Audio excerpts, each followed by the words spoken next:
Hello, welcome everybody. This is the Phonostage Records video web channel.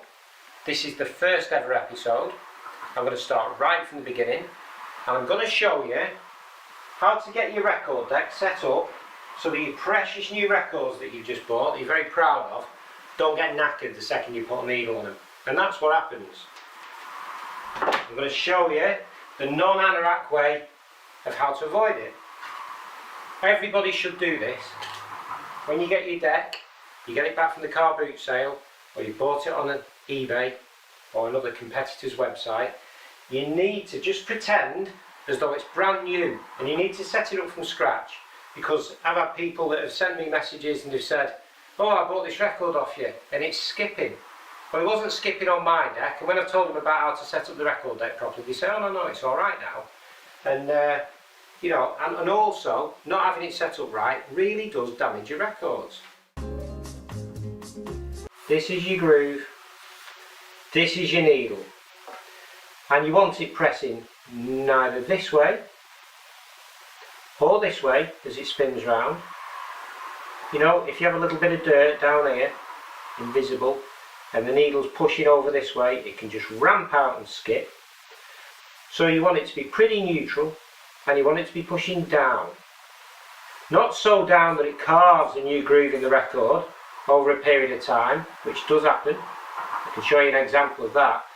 But just right, so that it's just perfect in the groove. And this is what we're going to do today. And it's going to be so simple that everybody will do it. Okay, so what I'm going to use here is a stunt record.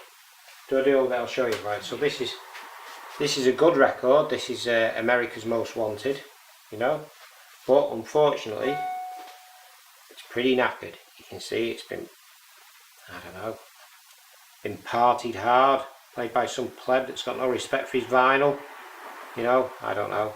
So, but anyway, it's crap. So what so we're going to put it down on the deck, and this is our stunt record. And the reason we have a stunt record is because we don't want to be catching this with our needle, or this, or anything else. It's designed to touch your record. So as long as you don't clonk it too hard, you should be okay. Right, so we've got the deck, and we're going to presume that the deck, okay, has been set up in the past, stuck in a garage for 20 years, carted around in the back of a Volvo estate, sold on a car boot sale, and is generally, you know, not guaranteed to be in any kind of playing order. It'll play a record and you might think it's right, but it's not. So what we're going to do, we're going to disregard any previous settings that this has had. We're going to turn this to 0. This is the counterweight. This is what affects the vertical force, the weight of the needle pressing down on the record. And then we're going to turn this to 0. Most decks have one of these and one of these. This is the anti-skating. This is the thing that compensates for the centrifugal swinging out of the grooves of the record, trying to fling the needle out. And anyway, we're going to 0 it because you're not going to use these words anyway. Right, so right, so what we're aiming to do, right, is get this. Even though I've turned it to 0, and this is why they're never right, there's still some weight on that, as you can see. See? So we need to turn it to the actual 0, and the aim is to have the needle floating approximately 3 millimeters above the surface of the record. I'm going to use very carefully. I don't want to crack the record here with the needle. Let's turn it back first until it's really floating. There it is, floating up in the air. Okay, no weight, less minus no weight. And I'm going to start winding it back on a little tiny bit at a time, until I can start to feel, oh, there is a little bit of weight in this record, in this needle. Now, I'm aiming to, I'd say that's about 1 centimetre above the record. Oh, it's going down. Let's do a little bit more, just a tad. Now that is floating about 3 millimeters above the record. And that is exactly what we want.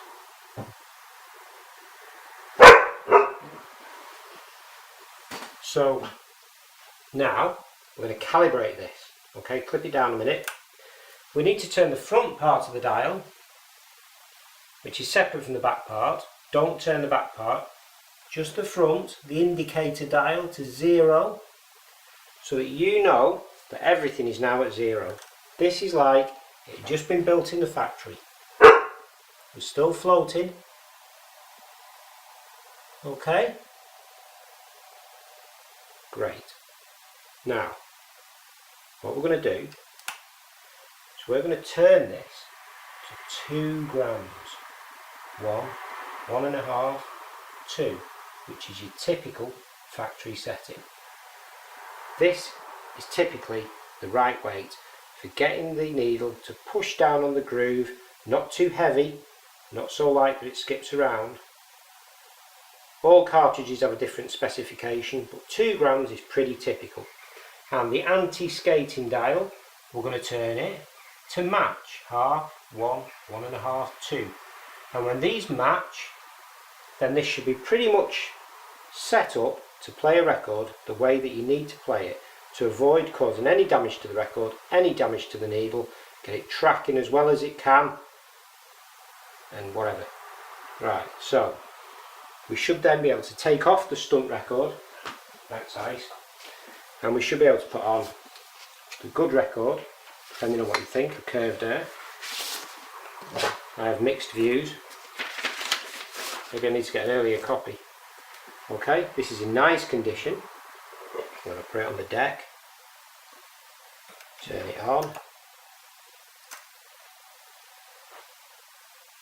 Bring it up. Drop it down. And you know that that is pretty much going to be bang on.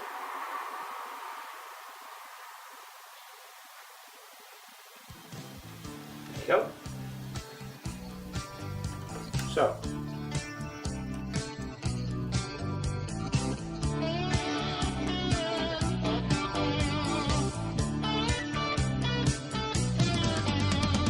there's a ray in the shadow of the dawn, he's burning into you. Your restless mind's haunted by the feeling.